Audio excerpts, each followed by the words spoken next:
Chapter 5. Watch couldn't find Bum, so they ended up at the library. To Adam, the place looked more like a ghost house than a place for books, but he was getting used to such things since moving to Spooksville. Mr. Spiny met them at the door. He had to be the thinnest man Adam had ever seen. Tall and bent, he looked as if his skinny bones were about to burst through his wrinkled skin. He had large hands that looked like claws. He wore an outdated black suit with vest, and he bowed slightly as he led them inside his library. His voice, when he spoke, made him sound like an old fish. "Hello, children, and welcome," he said. "I do hope your hands are clean and your minds are not dirty. Would you like a glass of milk?" "No, thank you," Sally said quickly. "We're just here to check our few reference materials." "Sally Wilcox," Mr. Spiny said, peering a little closer. "How nice of you to visit me again." He reached out with one of his claw-like hands. "How are your bones feeling these days?" Sally took a step back. "Fine, thank you. We don't want any milk, and our bones are perfectly hard and strong. Can we please look at your old newspapers? And can you promise not to lock us inside the reference room?" Mr. Spiny took a step back and eyed them with a trace of suspicion. "What are you going to do with my newspapers?" "Just read them," Watch said. "But I wouldn't mind a glass of milk." Mr. Spiny smiled and nodded. "If you don't drink your milk, you're bound to get osteoporosis." He looked at Cindy and Adam. "Do you know what that is?" "No," Cindy said. "And we don't want to know," Adam said. Mr. Spiny huffed. "Very well, but don't come running to me when your bones begin to crumble. It will be much too late then." Mr. Spiny led them to a dark room located on the second floor of the library, and then he went to fetch Watch's milk. Sally, of course, believed the milk would be poisonous, but Watch said he was thirsty and didn't care. Spookville's official paper was called the Daily Disaster. Adam was amazed by how large the obituary section was for such a small town. In each issue, it took up half the paper. Sally was right about one thing. Not everyone stayed for long in Spooksville. The cause of death was often listed as simply disappeared. Watch believed they should start searching for information about the lighthouse from 30 years ago. "Do you know for sure that it closed then?" Cindy asked, helping him to get the papers down from the shelves. "According to Bum, it was about then," Watch said. "What are we looking for anyway?" Sally grumbled. "They don't write about ghosts in the paper, not even in the Daily Disaster." "I assume we're looking for the person who turned into the ghost that stole Cindy's brother," Adam said. He glanced at Watch. "Is that right?" Watch nodded. "I'd be happy to find out who Mommy and Rick were," Watch replied, spreading the papers out on the table in the center of the small, dark room. They searched the papers for more than an hour. During that time, Mr. Spiny appeared 3 times with glasses of milk for everyone. Sally refused to drink any, but Adam and Cindy finally decided to have a little so they wouldn't be rude. Mr. Spiny stood nearby while they sipped. Adam made a face and almost spit out his milk. "This tastes like it got sand in it," he complained. "It's not sand," Mr. Spiny explained. "It's calcium powder. It will make your bones so hard that even when you've been dead and buried 20 years, they'll still be nice and white." He grinned at Cindy and Adam, and for the first time they both noticed what big teeth Mr. Spiny had. "You'll both make beautiful corpses," he said with feeling. Cindy set her glass down and coughed. "I think I'm getting a milk allergy." Mr. Spiny finally left him alone, and not long after that, Watch uncovered a paper that had an article about the lighthouse. Double tragedy at sea. Last Saturday was a power failure at the lighthouse. Not long afterward, a ship, the Halifax, smashed into the reef off Springville and sank. Its captain was listed as Dwayne Pillar. Captain Pillar went down with his ship. His body has yet to be found. What caused the power failure at the lighthouse has not been determined, but the absence of a light was clearly responsible for the wreck of the ship. By unfortunate chance, the following evening, the son of Mrs. Evelyn May, the lighthouse keeper, was playing on the jetty beside the lighthouse when a wave washed him out to sea. 5-year-old Rick has yet to be found, and the authorities fear he has drowned. Evelyn May was unavailable for comment. "That's it," Sally exclaimed. Everyone looked at her. "What's it?" Watch finally asked. Sally was excited. "Don't you see? The ghost of Captain Pillar stole Rick because his mother messed up the searchlight and caused the captain's ship to crash. It was his way of getting back at her." Watch nodded. "That's logical, but what does this ghost have to do with Neil?" "Yeah," Adam said. "He didn't do anything to the sailor." Sally spoke with strained patience. "That doesn't matter. Rick was 5 years old. Neil was 5 years old. The sailor ghost just likes 5-year-old boys. Also, note the time of day Rick was swiped, near sunset. It was the same time of day Neil disappeared. Those are a lot of coincidences, Adam admitted. But I thought the old woman's ghost stole Neil, Cindy said. What made you think that? Sally asked. Because the ghost that grabbed Neil had hands like an old woman, Cindy said. She howled like one too. Since when do old women howl? Sally asked. Look, we have a clear case of a ghost snatching a boy just like your brother. It's got to be the same ghost. I bet my reputation on it. That doesn't exactly make you a heavy bettor, Adam muttered. Where do you think the sailor ghost is? Cindy asked, ignoring him. He probably lives out on the ship, Sally said. Which just happens to be sunk underwater, Adam remarked. Watch was thoughtful. But that doesn't mean we can't get to the ship, and that it wouldn't have an airspace in it that a person could survive in for a few days. Neil could be there, and alive. They say the Titanic had whole rooms that the water didn't get into, and that was underwater a whole lot longer than this ship. How do we get to the ship? Adam asked. And will we need a scuba equipment? I have a scuba equipment, Watch said. I've been diving since I was 7. But you can't dive alone in that shark-infested water, Sally said. It's not safe. I have plenty of equipment, Watch said. I'll take Adam with me. But I don't know how to dive, Adam protested. I'll teach you, Watch said. I have a diving certificate. You'll see. It's a lot of fun. What if a shark does come? Cindy asked, although she was clearly excited that they might find her brother. He can eat only one of us at a time, Watch said cheerfully. Chapter 6. Another hour or so passed before they were able to haul the scuba equipment to the end of the jerry. Adam couldn't believe how heavy the air tanks were. They ended up borrowing a shopping cart from the supermarket to push some of the stuff, but they couldn't take the cart out of the rocky jetty. Adam was exhausted before getting in the water. I need the rest, Adam said as he set the tank down next to the rope they had tied to the lighthouse. The equipment looked so complex, he didn't see how he was going to learn to use it in a few minutes. Plus, he couldn't stop thinking about sharks. He didn't want to go through the rest of his life with a nickname like Jaws. That might not be a good idea, Watch said. It's getting late. You want to dive with as much sunlight as possible. The sooner we get in the water, the better. Adam gestured to the equipment. Will you really be able to teach me how to use all this? You're not chickening out, are you? Sally asked sweetly. Adam started to defend himself when Cindy stepped forward and spoke up for him. Adam's no chicken, she said. He was the first one to cross over to the lighthouse, in case you've forgotten. Sally didn't like being challenged by a girl, even one she was supposedly trying to help. She shook a finger in Cindy's face. You just remember that it was me who started this whole rescue operation, Sally said. Besides, Adam and I have been friends a long time. I can call him chicken whenever I want, and he accepts it. I wouldn't go that far, Adam said. And he's only lived here 2 weeks, Watch added. I just feel like you're jealous of me or something, Cindy said to Sally. Sally snorted. Why would I be jealous of you? Cindy should be asking you that question, Adam said. Sally exploded. Why do you always take her side? I told you, the sooner we get in the water, the better, Watch said. I am not always taking her side, Adam said to Sally. I just think you need to relax a little, that's all. Take things as they come. Sally smoldered. We'll see how relaxed you are when a great white shows up. While getting the scuba equipment at Watch's house, Adam and Watch had picked up swimming trunks. Climbing into the scuba gear, Adam kept asking about each piece of equipment. Watch held up his hand to reassure him. I'll adjust all your equipment, Watch said. All you have to remember is to breathe through your mouth, and don't rush to the surface. What happens if I choke and I need to get to the surface fast? Adam asked. Your lungs will explode and your face mask will fill with blood, Watch said. If you choke, cough into your regulator. What's that? The thing that goes in your mouth. Also, if you need to clear your mask, hold the top with one hand and blow out through your nose. The air pressure will expel the water. Adam was getting nervous. Does the mask usually fill with water? It can, Watch said. Then you couldn't see around you, Sally said darkly. What's coming for you? Watch lifted one of his air tanks onto Adam's back. Adam felt as if he were on Jupiter, where gravity was 4 times greater than on Earth.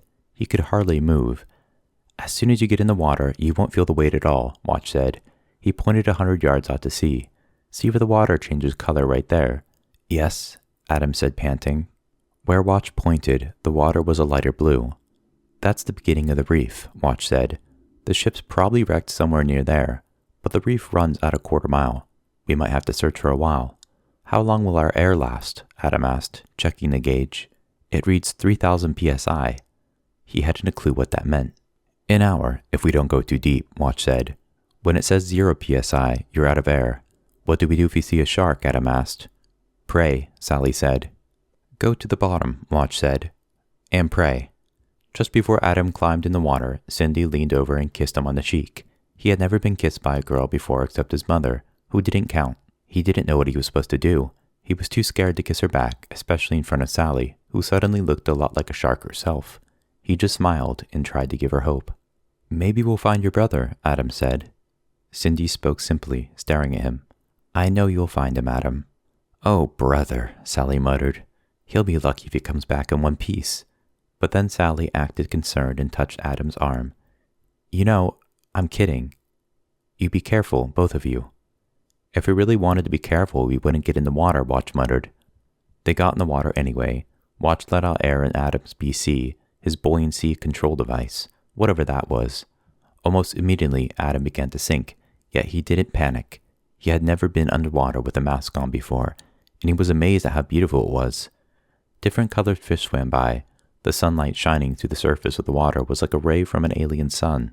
They sank steadily and didn't stop until they were down 30 feet. Adam could at least read his depth gauge.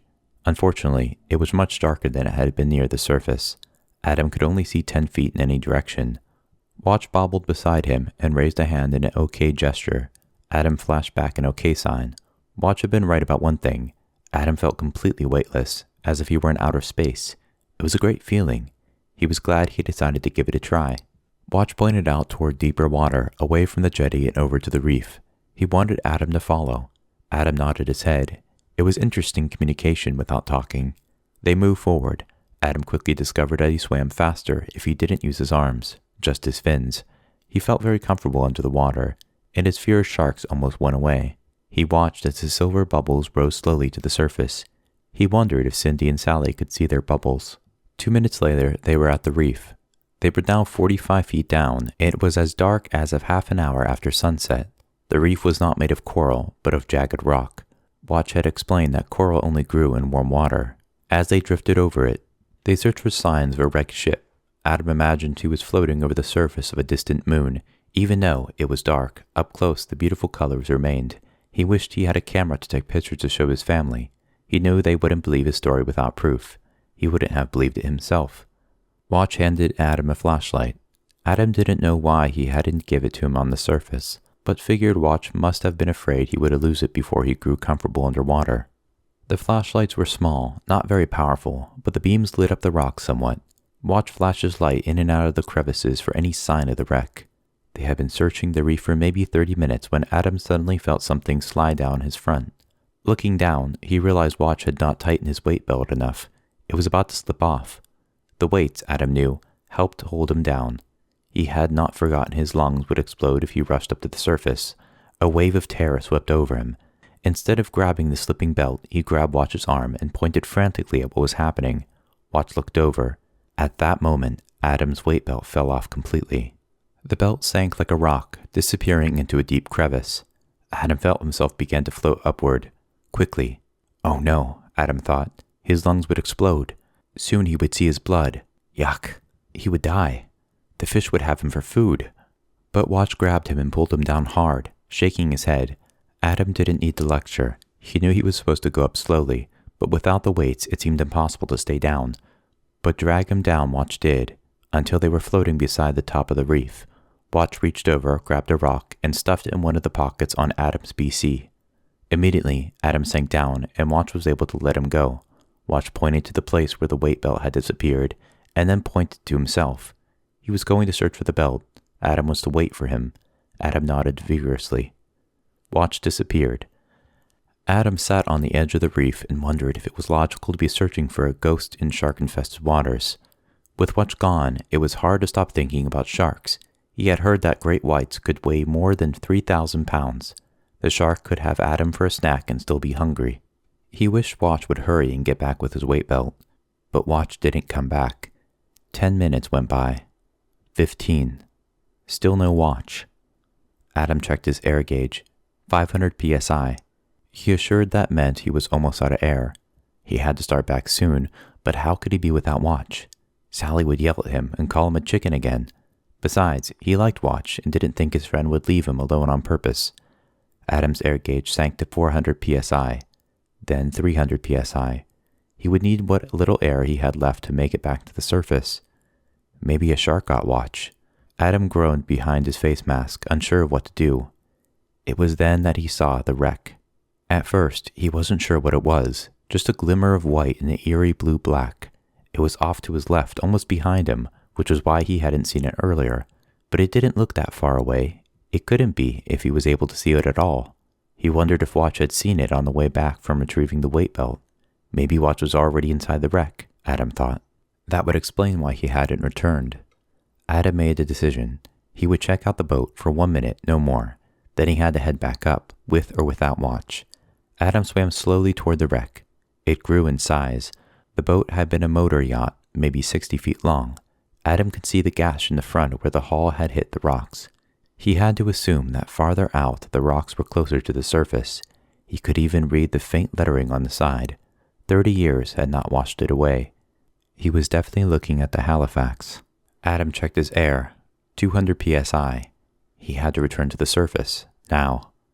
But just as he turned to swim up, he thought he saw several small bubbles float out of the hole in the hull. The opening was 3 feet across. He wondered if Watch had swum inside and become stuck. It was true. If that was true, Watch's air would be running out. Adam made another hard decision.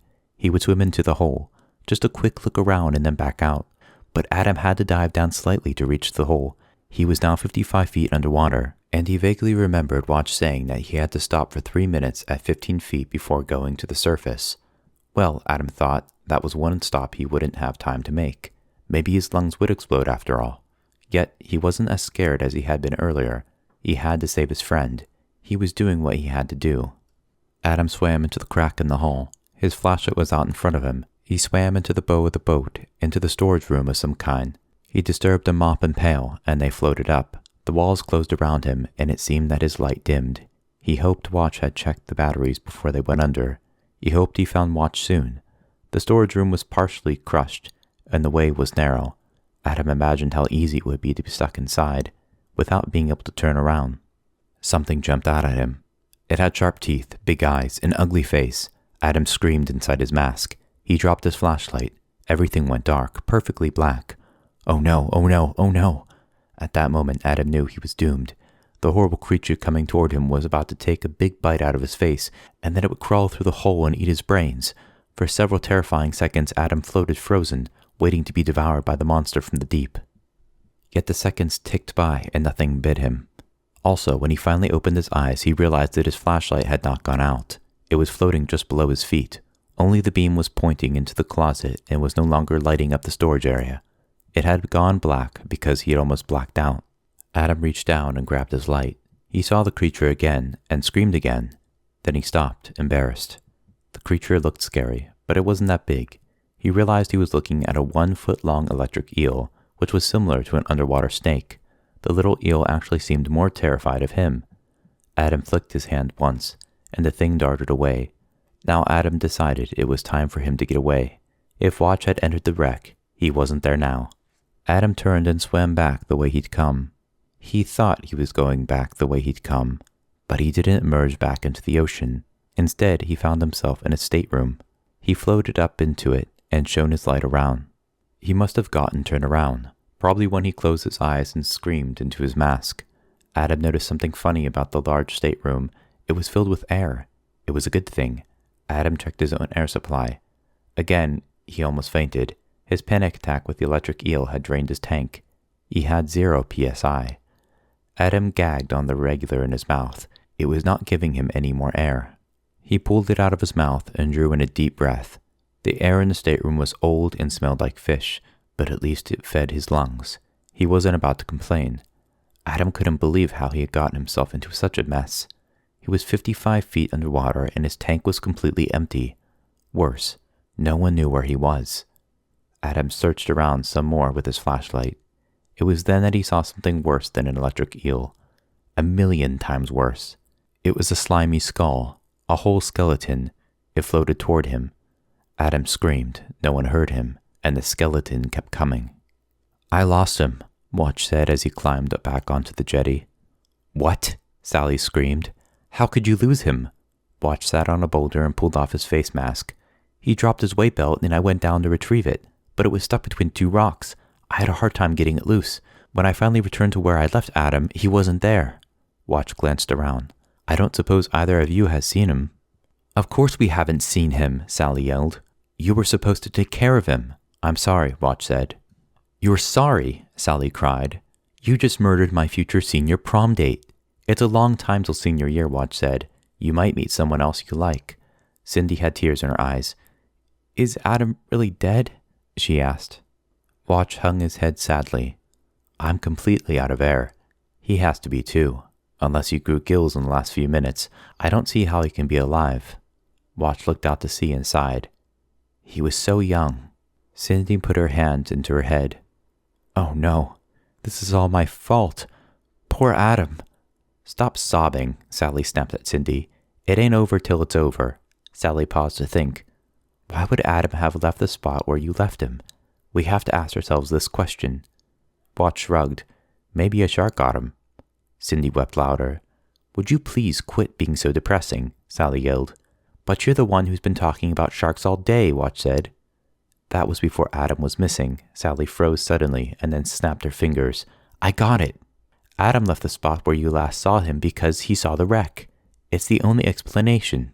I didn't see the wreck, Watch said, rubbing the water off his thick glasses, which he had worn under his custom-made mask. Yeah, but you're half blind, Sally said, pacing. This is logical, and if Adam did go inside the wreck, there's a good chance he found an air pocket. He could still be alive. We have to get more air. We have to go back down for him. We? Watch asked. Yes, Sally said proudly. I will risk my life to save Adam because my love for him is more powerful than my fear of death. She stopped and glared at crying Cindy. I bet you can't say the same thing. Cindy wiped at her face. I don't mind going after him. Watch nodded. You two go while I rest. Sally threw another tantrum. You have to go because you're the only one who knows where you left him. You have to go back to that spot and search for the wreck. It has to be in that area. Sally paused. Actually, you'll have to go alone. We don't have any more scuba equipment. So much for your brave promise to save Adam, Cindy said. Sally sneered. It's a thought that counts, but you can rest for a few minutes, Watch, while Cindy and I get you another air tank. Come on, Cindy, and quit sassing me. Adam's life is all that matters now. Watch nodded. I'll stay here to see if any huge trails of blood float to the surface. Sally shook her head as she walked away. Somehow, I get the feeling you don't know what a positive attitude means, she said. Chapter 8. Adam had stopped screaming. The reason the skeleton had been rushing toward him was because, in his panic, he had been splashing in the water and created a mild current inside the stateroom. This had set the skeleton free to float toward him. The skeleton was not alive after all, but as dead as any other creature that had gone down with the ship. Too bad Mr. Spiny was around to inspect it, Adam thought. The librarian probably would have loved the old sailor's strong white bones. Adam didn't know if anyone was coming to his rescue. He hoped someone was, because he didn't like to think what his bones would look like after he'd been rotting in the ship for a few years. He didn't know what he could do to help his friends locate him. He wished Wash had given him a flare gun along with the flashlight. One thing was sure, he knew he couldn't swim to the surface without another tank of air. He just had to be patient. While waiting, Adam studied the contents of the stateroom, trying to get an idea of what Captain Pillar had been like. Just looking at his skeleton didn't tell Adam much. There were the usual things one would expect to be floating about. Books, chairs, boxes of food, and cans of soup. But the most dominant item in the yacht was booze. It seemed that Captain Pillar had gone to sea with gallons of alcohol. Indeed, when Adam examined the skeleton closer, he saw that Captain Pillar had plunged to his watery grave, tightly clutching a bottle of whiskey. Even in death, he couldn't give up the stuff. It made Adam wonder if the broken lighthouse had anything to do with the wreck of the ship. Adam was pretty sure Captain Pillar had been so drunk that dark night 30 years ago that he wouldn't have known where he was going, searchlight or no searchlight. If Captain Pillar's ghost had swiped Neil, it had no right to do it. But Adam was almost positive there was no Neil down here, and he had a feeling that there never had been. Sally had jumped to her conclusion too fast. Adam doubted that Captain Pillar had anything to do with the disappearance of the boy, at least not directly. Adam just hoped he lived to tell his friends about his important observations. Time went by, and Adam began to get cold. He had on a wetsuit, of course, but it didn't keep him nearly so warm now that he'd stopped swimming. But he couldn't move around too much because he used up the air quicker. He had another problem. The battery in the flashlight was dying. Every minute or so, the light would briefly flicker out. Each time it came back on, it was slightly dimmer. The underwater boat was spooky enough with light. In the dark, Adam didn't know if he'd be able to stand it. The cold would seep into his heart and lungs, and he wouldn't be able to shout for help. He reconsidered. Maybe he should try to make one last dash for the surface. If his lungs exploded, at least it would be over for him soon. But Adam stayed where he was. He didn't want his lungs to explode. He was sure it would hurt real bad. More time passed. His light flickered. But this time, it didn't come back on. "Oh no," Adam whispered as he shook the flashlight. He played with the switch, turning it on and off, but it remained off. He was alone, in the dark, underwater with a dead sailor. "This is worse than the secret path," Adam whispered as he began to shiver. He had never been in such a cold, black place. He tried to think back to how it all got started. Really, he just wanted his big excitement that day to be donuts and milk.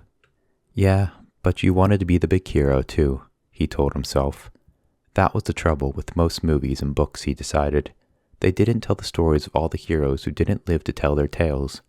He doubted there would be even an article in the Daily Disaster to describe his brave attempt to save Neil. "It's a stupid name for a paper anyway," Adam said between trembling teeth. More time went by. Adam began to lose the feeling in his hands, his feet. His constant shivering was slowly being replaced by a strange, drowsy, warm feeling. He knew that was a bad sign. He was getting hypothermia. He had read about it in one of his mother's magazines. He would pass out soon and drown, and the fish would eat him. It was a cruel world. It was a weird town. Then he saw a strange yellow light. He wondered if it meant he was dead, that an angel was coming to take him to heaven. He thought he deserved to go there since he had dived so bravely. The light was coming up beneath him, and it was getting so very bright. He wondered if his guardian angel would be fat and naked like the ones in the old paintings. He sort of hoped he had a nicer-looking angel. Not that he was picky. But it wasn't an angel. A human head popped up out of the water. "Watch," Adam said softly. "What are you doing here?" Watch took out his regulator and pulled off his face mask. "I come to rescue you." "You took long enough," Adam said, although he was happy to see his friend. "Sorry, I sent the girls for another air tank, but they brought back a huge bottle of laughing gas instead. The dive shop in Spooksville also supplies local dentists. They often get their inventory mixed up. I had to go back to the shop myself." Watch searched around with his flashlight and nodded in his direction of Captain Pillar's skeleton, which was still holding on to its whiskey bottle. "Is that the guy whose ghost stole Neil?" Watch asked. "I don't think so," Adam replied. "I really think the ghost is up in the lighthouse. I think there's only one ghost. Remember that howling we heard? And there was no way that searchlight could have come on by itself."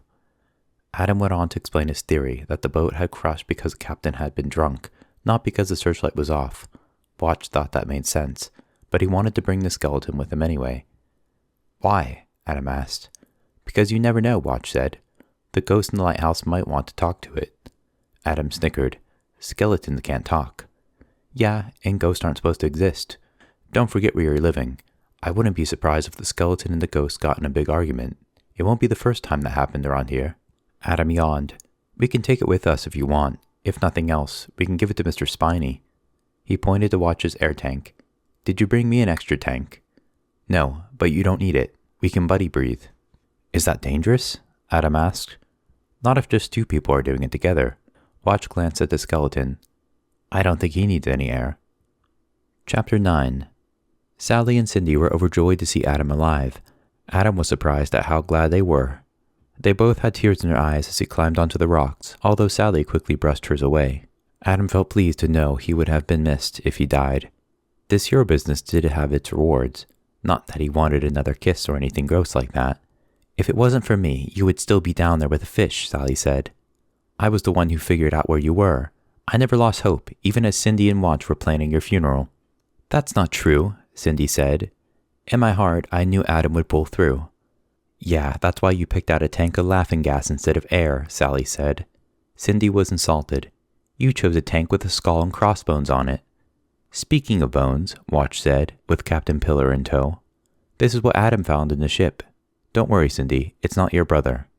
I can see that, Cindy said, looking a little sick. The skeleton was draped with seaweed, and there was a tiny crab crawling out one of its eye sockets.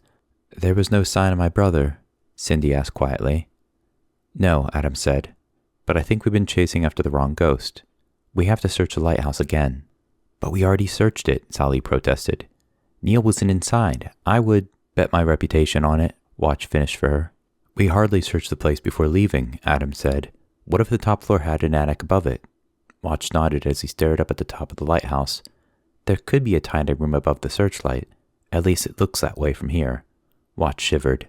But it's getting late and I'm hungry. Maybe we should try to save Neil tomorrow, after a warm meal and a good night's sleep.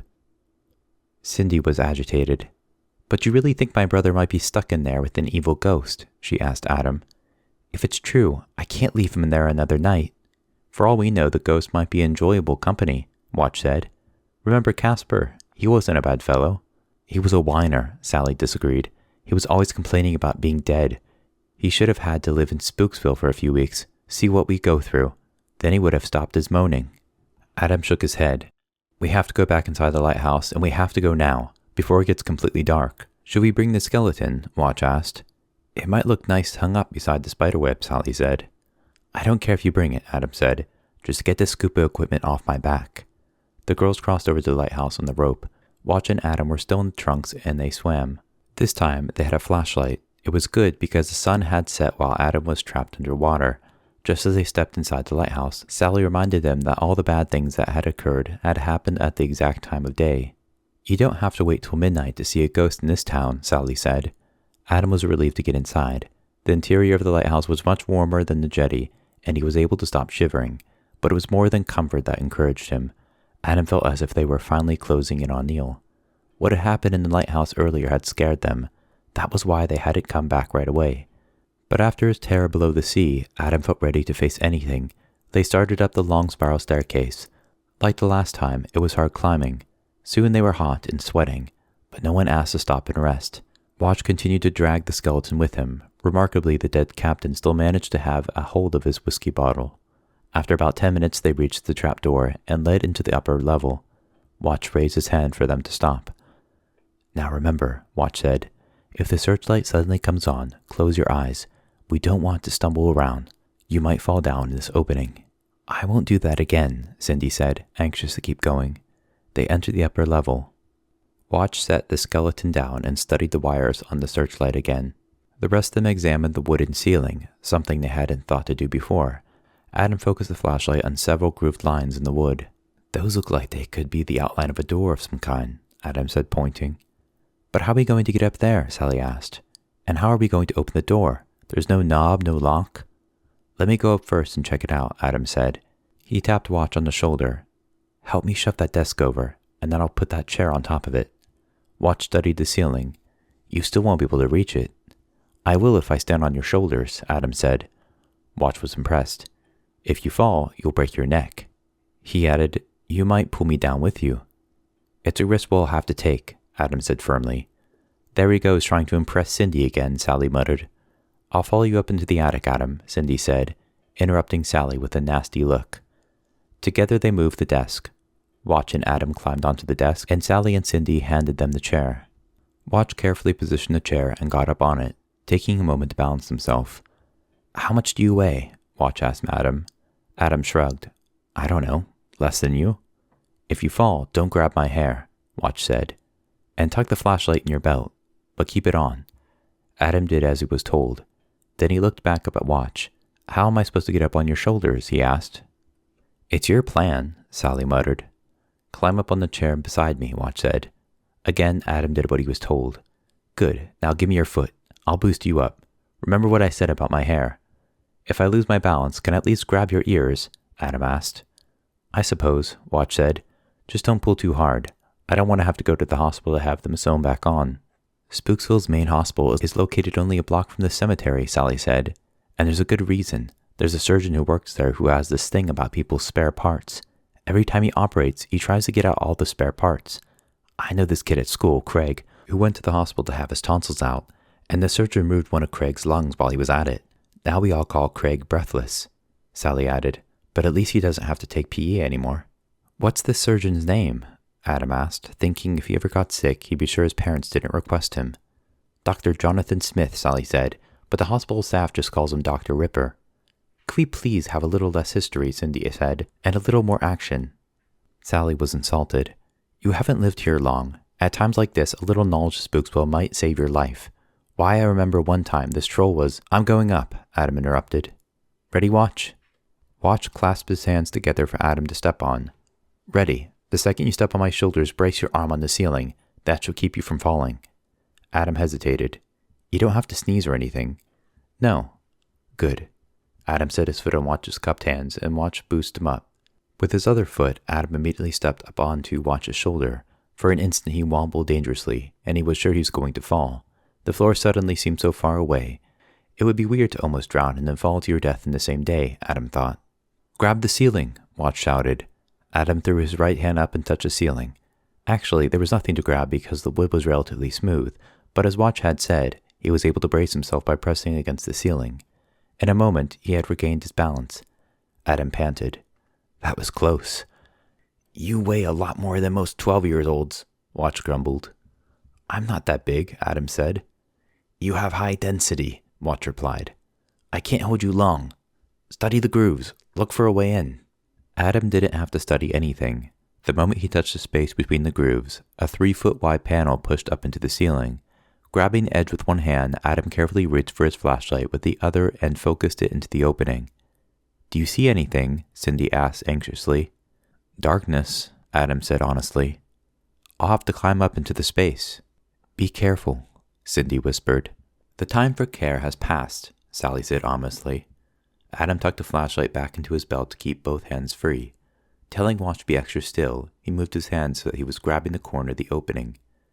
Counting to 3, he yanked up hard with his arms, pulling his body off Watch's shoulders. But he wasn't able to throw his legs into the opening. Suddenly, he was dangling in midair, without support. Watch had climbed down from the chair onto the desktop. "Why did you leave me?" Adam gasped, barely holding on. "I was afraid you'd kick me in the head," Watch said. "Don't let go," Cindy called anxiously. "That's good advice," Sally said sarcastically. Adam realized that he couldn't hang there all night. His arms were tiring quickly. Taking a deep breath, he tried pulling himself up again. This time, he managed to catch another corner of the opening with one foot. That was all the leverage he needed. A moment later, he was sitting on the floor of the dark attic. There were no windows, and no light from the moon or stars got through. The others gathered below him. "Is my brother up there?" Cindy called up. "Just let me have a look around," Adam said, moving the beam of the flashlight across the room. He had hardly begun to search when a glimpse of a hideous skeleton sitting in a rocking chair jumped out at him. Adam was so startled that he let out a cry and dropped the flashlight. "Ah!" he shouted. In fact, he dropped the flashlight through the opening in the ceiling. Luckily, Watch caught it. "Do you see something interesting?" Sally said casually. Adam hugged the edges of the opening and frantically listened for the approach of the skeleton. From his experience on the secret path, he knew there were dead people, the good ones who stayed dead, the dead people, the bad ones, who liked to play with the living. But it was hard to hear anything because his heart was pounding so loud and he was choking on the last breath he had taken. "What's happening?" Cindy shouted, worried. "There's a dead person up here," Adam croaked. "Is that all?" Sally said. "Is this dead person trying to kill you?" Watch asked matter-of-factly. "I don't know," Adam gasped. He would have leaped back down to the desk if he hadn't been sure he wouldn't break his neck. He continued to hug the edges of the opening, waiting for a bony hand to settle on his shoulder and rip open his flesh. But after a minute or so into his latest nervous breakdown, nothing happened. Adam finally began to breathe easier. The skeleton wasn't moving. "Are you under attack?" Sally asked. "I'm fine," Adam said finally. "He's fine," Sally said to the others. "He's scared out of his pants, but he's fine." "Can you throw the flashlight up to me?" Adam asked Watch. "Sure," Watch said. Carefully he tossed the flashlight straight up into the opening.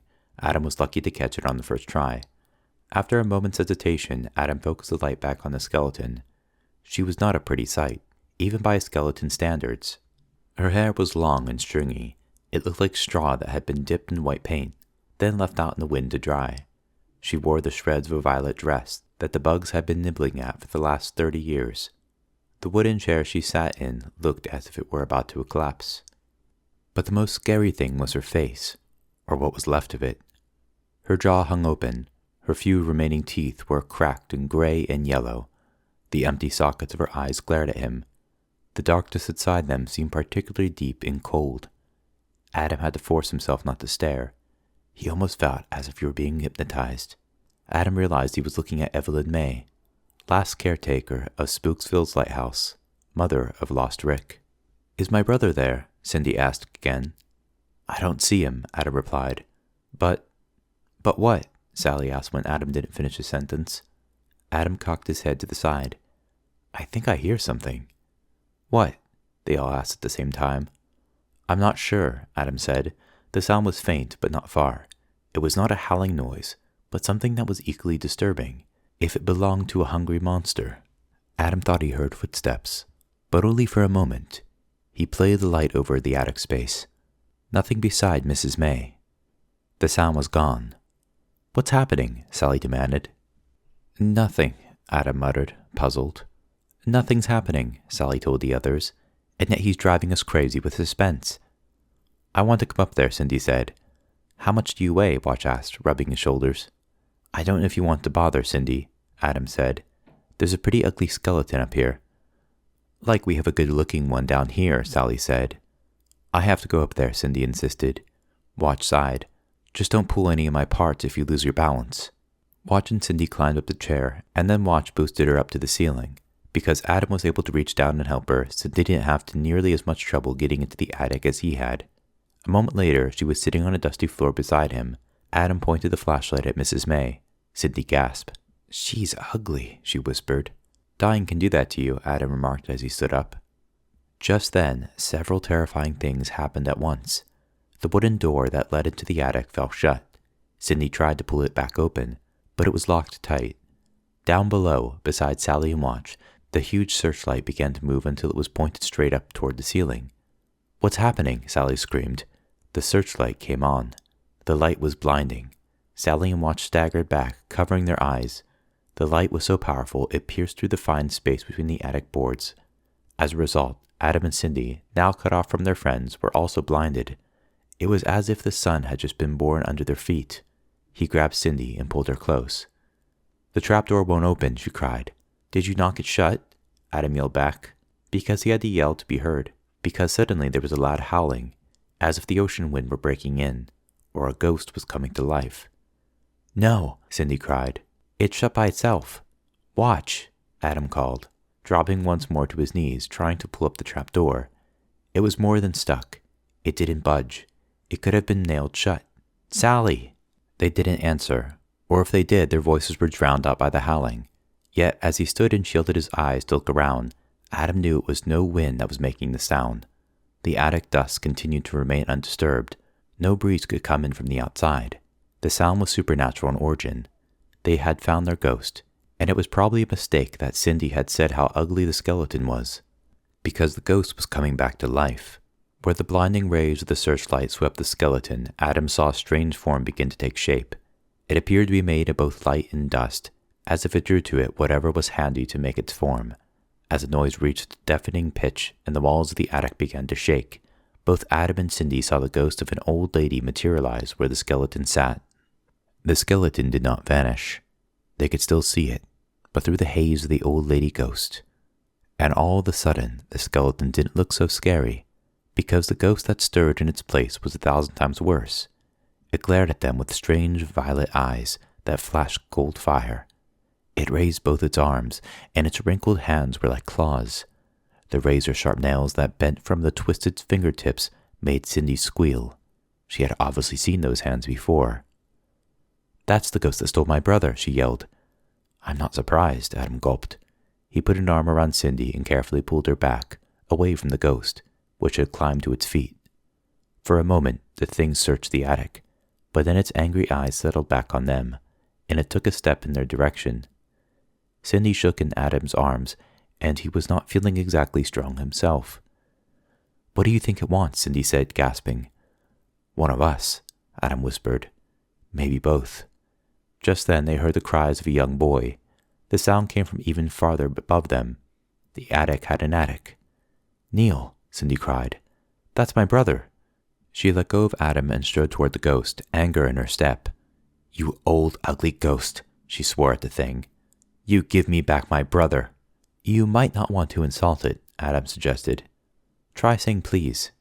But Cindy was too furious. Overhead, her brother continued to shout, pounding on the ceiling. It was only then that Adam noticed a ladder pinned to the ceiling. Obviously, it could be used to reach the second attic, if he could get to it. Between him and the ladder stood the ghost, and the thing didn't look in the best of moods. Cindy raised a finger and shook it in the ghost's face. "You had no right to take him," Cindy said. "He never did anything to you." Cindy paused and shouted at the ceiling. "We're coming, Neil." "Try getting around to the other side," Adam whispered loudly. Cindy glanced over her shoulder. "Why?" "Just do it," Adam said. "I'll explain later. Keep it distracted." Cindy nodded and turned back to the ghost, which still looked angry, but unsure of what to do with them. Cindy moved to Adam's right. The ghost followed her. Adam began to move to the left. "Just let Neil go and I won't file any criminal charges." "Just let Neil go and I won't file criminal charges," Cindy told the ghost. "We can forget the whole thing. Pretend it never happened." The ghost fixed its attention on Cindy. It even moved as she moved. Adam was able to use the opportunity to jump up and grab one end of the ladder. It folded down smoothly, barely creaking. Adam felt a wave of triumph. If he could get up into the second attic and grab Neil, they could be out of here and home in time for dinner. He pushed one end of the ladder onto the floor and started up the steps. There was another trapdoor above with a metal catch. He'd have no trouble opening it. Adam almost made it. Another couple steps and he'd have reached Neil, but the ghost was not blind. Adam felt a strong, hard hand grip his ankle. He glanced down, not really wanting to see what had a hold of him. The ghost glared up at him. Fire burned in its violet eyes as it growled. The other hand wrapped around his other ankle. Then he was falling. The ghost had pulled his feet out from under him. Adam hit the floor hard. Pain flared through his right side, and he had trouble drawing in a breath. Before he could recover, the ghost was on him. It was awfully strong for an old woman, especially one that had been dead 30 years. It grabbed him by the arms and lifted him right off the floor. For a moment, Adam stared directly into its face. He could still see through it, but it seemed with each passing second the ghost was becoming more solid. It actually had bad breath. It gloated over him and then threw its head back, opening its mouth wide. The howling again shook the attic. "Maybe we could discuss this," Adam said. "Work out some kind of trade." The ghost was not in the mood to talk. It carried Adam to the wall, and with one stiff kick, it broke a hole in the wall. Adam felt the cold air pour in. The ghost gave another kick, and a large section of the wall collapsed. The ghost pushed Adam through the opening. Far below him, 100 feet at least, he saw the waves crashing against jagged boulders. The wind tossed his hair. The ghost was slowly loosening its hold on him. This was it, he thought. He was going to die. No way could he survive such a fall. "Adam!" Cindy cried. The ghost dropped him. Chapter 10. Meanwhile, Sally and Watch were very busy themselves. When the searchlight first came on, they both stumbled upon half-blind, doing exactly what Watch himself had warned them not to do. This time, Sally almost stepped into the trapdoor opening and fell, but Watch bumped into her at that moment. They decided to close the trapdoor. "What's happening?" Sally repeated. "What's that howling sound?" "I think the ghost has woken up," Watch said, holding up a hand like a visor to block out the light. They heard shouts above, but couldn't understand what was being said. "We have to rescue Adam," Sally cried. "What about Cindy?" Watch asked. "We can save her as well," Sally said. "Quick, go up on the desk in the chair." "No," Watch stopped her. "It's obvious the ghost is up there. They must be trapped. If we go up, we'll just get trapped." "You're a coward," Sally said. "We can't just leave them." "I'm not saying we should leave them," Watch said, "but I think it's a powerful ghost. It was able to grab Neil all the way at the far end of the jetty. We have to strike at the heart of its power." "What's that?" Sally asked. Watch pointed to the blindingly bright light. "This. Every time the ghost appears, the searchlight comes on." "You're right," Sally exclaimed. "Let's bust the bulbs." It sounded simple enough. The problem was that when Watch lifted the chair to smash the searchlight, he couldn't get near it. The chair struck the beam of the light as if it were striking a force field. The wood shattered in his hands and splinters were flying everywhere. Watch staggered back and would have fallen if Sally hadn't grabbed him. "I think the searchlight is haunted as well," Sally said. Watch straightened up and nodded. "But I still think we can disable it. Remember Adam said there were cans of kerosene in the storage room downstairs? I didn't have a chance to look, but I think this light is powered by a generator inside the lighthouse. Maybe in that very storage room. The generator probably runs on kerosene. The wiring from it must come straight up under the floor. I know for a fact the old city wiring is not giving this thing any juice. The wires are too worn out." "What are you going to do?" Sally asked. "I want to run downstairs and wreck the generator. I hope that'll turn off the searchlight and shut up the ghost." "That's great," Sally said. "But what am I supposed to do?" Watch glanced up at the ceiling. There was so much noise up there, it didn't sound like Adam and Cindy were having an easy time with the ghost. "Maybe there's something you can do to slow the ghost down until I get to the generator," he said. "Tell me," Sally demanded. "I've been thinking about the article we read in the library. It listed the caretaker's name as Evelyn May, and we know her son's name was Rick. So, you know the staff at the Daily Disaster. They always mess up the facts a little. What if they accidentally let off the letter K? What if their last name was really Makey?" "Yes, when we were getting the scoop equipment, Cindy told me her father's name was Frederick, but her mother just called him Fred. But what if her father's mother had called him Rick?" Wonder dawned on Sally's face. "Are you saying that Cindy's father might have been the boy who washed out to sea 30 years ago?" "Yes. Notice where Cindy lives now, in her father's house, which is right next to the lighthouse." "That's right. Cindy must be the granddaughter of the ghost. Watch, you're a genius." "I've known that since I was 4 years old." "Wait a second," Sally said. "The paper said the boy Rick was never found. And Cindy said her father was raised an orphan. The guy probably washed out to sea and didn't wash up again until he was halfway to San Francisco. It's no surprise he never made it back home." "And Mrs. Makey died without knowing her son was alive," Sally said, nodding to herself. "That's what made her such a bitter old ghost." "That and living here, I think," Watch said. Sally had one last doubt. "But Frederick must have come back to Spooksville as an adult to claim his mother's house. He must have known where it was."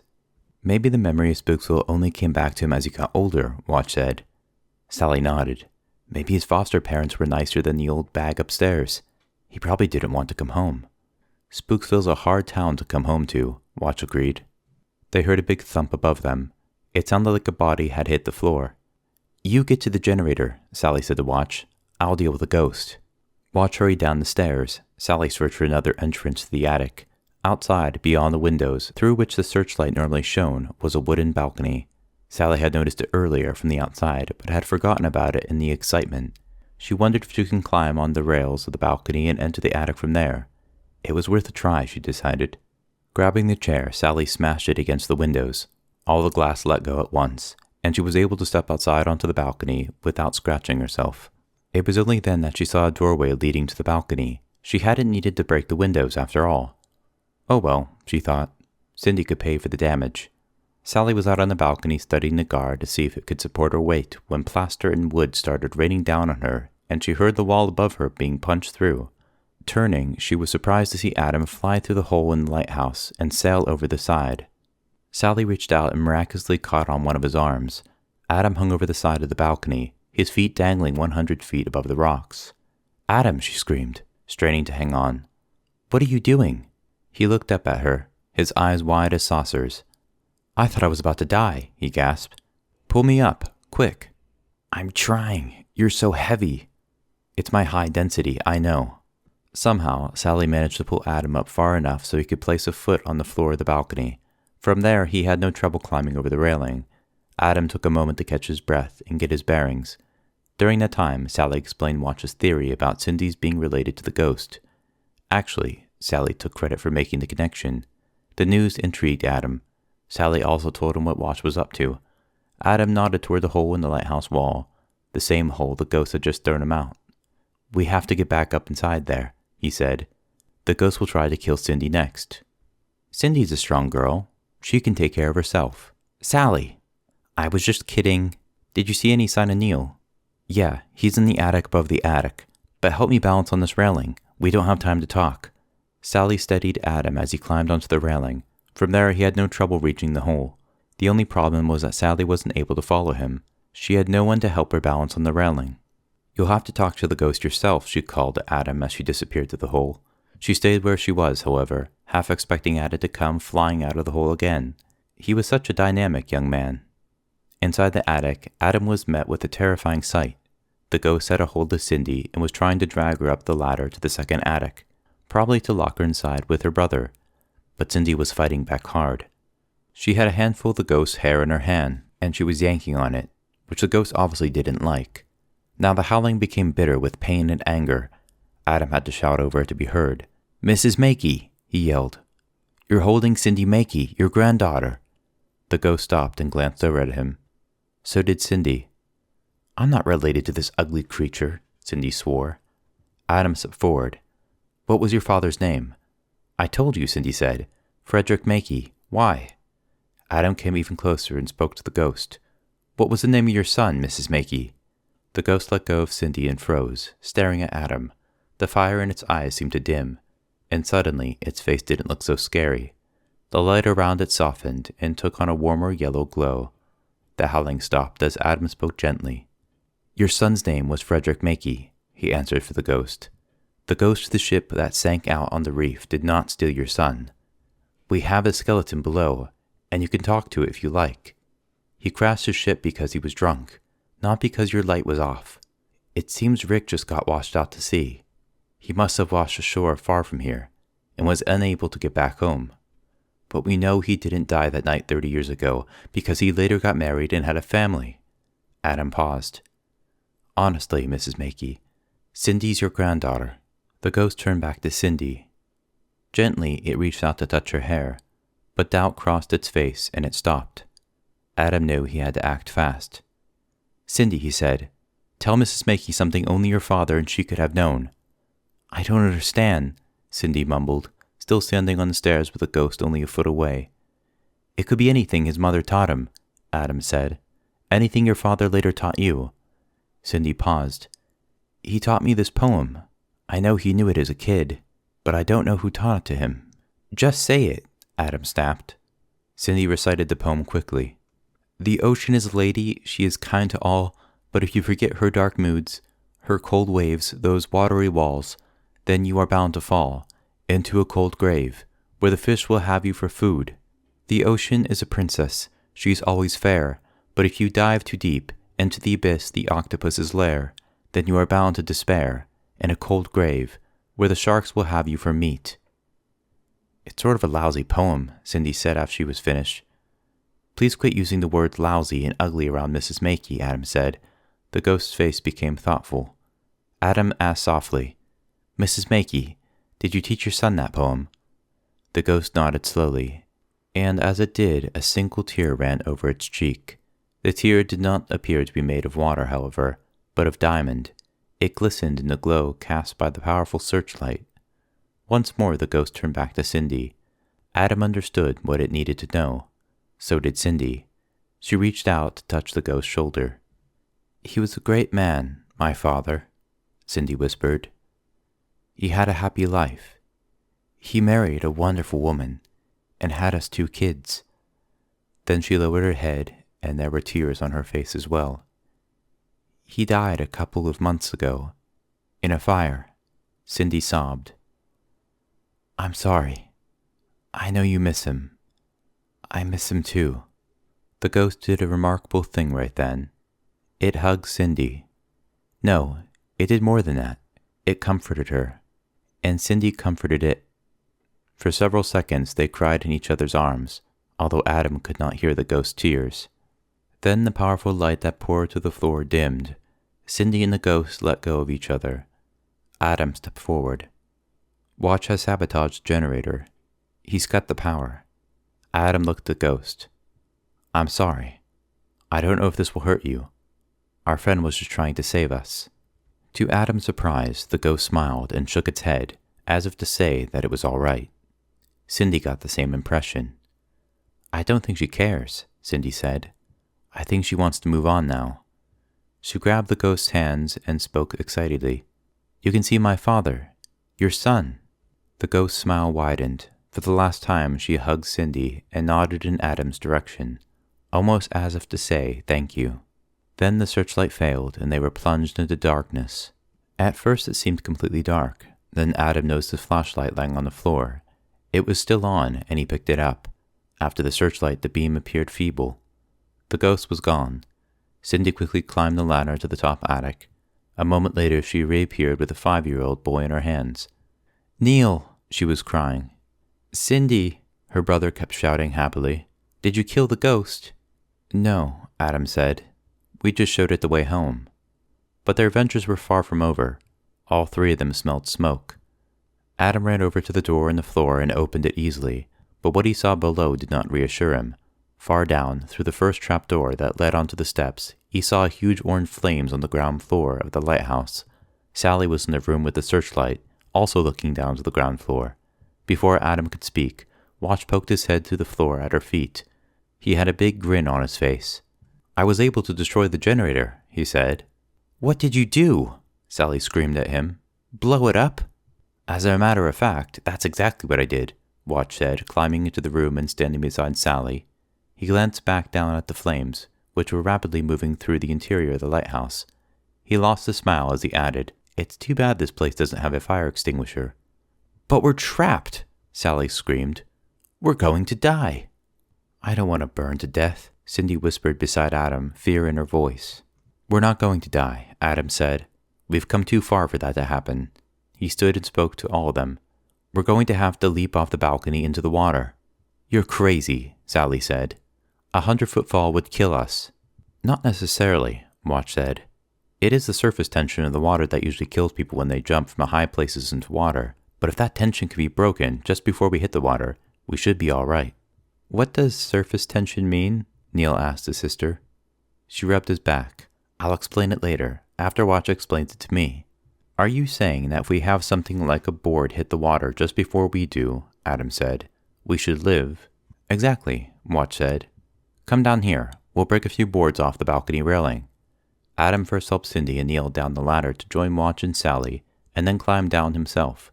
They hurried on to the balcony. A sharp cold wind had come up. It tore at their hair, while far below they could see huge waves crashing on the rocks. The surf had come up in the last few minutes. It wasn't difficult to tear the railing apart to get all the boards they needed. Soon they each had a couple. But they were quickly running out of time. Flames burst through the searchlight room. The balls of the light fizzled, and it exploded in a gruesome shower of glass and sparks. Orange light bathed the surroundings. The temperature soared. "Do we throw them over the side ahead of us?" Sally asked. "No," Watch said. "You'd never catch up with them. Throw the boards below you after you jump. They should hit the water a second before you." "What if I hit the side of my boards?" Sally asked. "Then you'll die," Watch said. There was nothing to say after that. There was no time to talk anyway. Fire licked out at them at the balcony. Smoke filled the air. It was almost impossible to breathe. They were all coughing. Together they drew back from the opening they had created in the railing. They needed a running start so that they could fly beyond the rocks. Cindy held Neil in her arms and wouldn't part with him, although Adam offered to take the boy. Adam realized he would have to throw Cindy's boards out for her.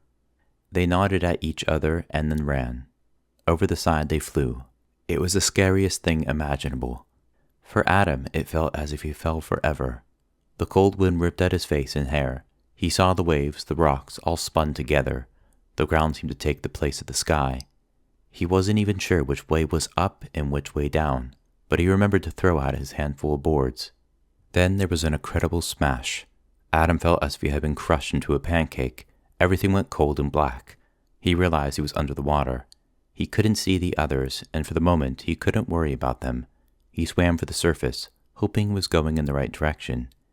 A few seconds later, his head broke into the night air. It felt wonderful to draw in a deep breath. He was the first one up, but the others appeared quickly, tiny heads peeking out of the rough surf. "Can you swim?" he shouted at Neil. "I'm a great swimmer," the boy said proudly. They swam to the end of the jetty, where they had earlier tied the rope. They had to time getting onto the rocks, so they didn't get crushed by waves. But the night was finally kind. There was a sudden lull in the waves, and soon they were on dry land, or at least on a bunch of rocks that they could walk on to dry land. Cindy was so excited to see her brother. She refused to let go of Neil, hugging him and burying him with kisses. Adam was happy for both of them. Your mom will be surprised to see your brother again, he told Cindy. That's putting it mildly, Cindy said. Oh, I want you to meet my mother. She likes to meet all the guys I hang out with. It's not clear yet whether you and Adam will be having an ongoing relationship, Sally said. Cindy chuckled. I think we're all going to be friends, even you and me, Sally. We'll see, Sally said, doubtful. But then she smiled and patted Watch and Adam on the back. Another heroic mission successfully concluded. I must say you guys did a good job. You were the one who figured out the secret of the mystery, Adam said. Without you, the ghost would have killed us all. What's this? Watch asked. Nothing, Sally said quickly. I'll explain it to you later. She pointed out the sea. It's amazing we never saw any sharks today. I guess these waters aren't as dangerous as I thought. But Sally spoke too soon. A huge white fin sailed by just then. They jumped up on the biggest rock and grabbed onto one another. You must never forget where we live, Adam whispered. Ain't that the truth? Sally said, gasping. On the way home, they stopped for donuts. Except for Neil, they all ordered coffee. They needed to settle their nerves. The day had been a little too exciting.